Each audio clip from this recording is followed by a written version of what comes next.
ఈ వీడియోని ఎండ్ వరకు చూడండి, ఎందుకంటే ఎండ్లో ట్విస్ట్ ఉంది. 2019 అమెరికా. జాన్సన్ అనే వ్యక్తి ఒకరోజు ఉదయం డ్యూటీకి వెళ్దామని రెడీ అవుతూ ఉండగా సడన్గా తనకి ముక్కులో నుండి బ్లడ్ వస్తుంది.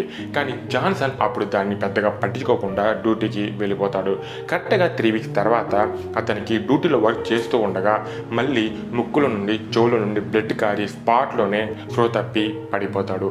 అతన్ని వెంటనే హాస్పిటల్కి తీసుకుని వెళ్తారు. బట్ సాడ్లీ అతన్ని హాస్పిటల్కి తీసుకుని వచ్చే లోపలే చనిపోతాడు. డాక్టర్స్ తన బాడీని పోస్ట్మార్టం చేస్తారు. ఆ రిజల్ట్స్ని చూసిన వీళ్ళందరికీ పెద్ద షాక్.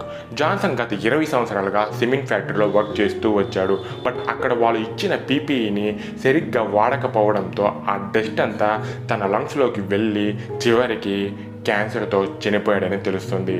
మీరు కూడా ఇలాంటి ఫ్యాక్టరీలో వర్క్ చేస్తుంటే దయచేసి పీపీఈని యూజ్ చేయండి.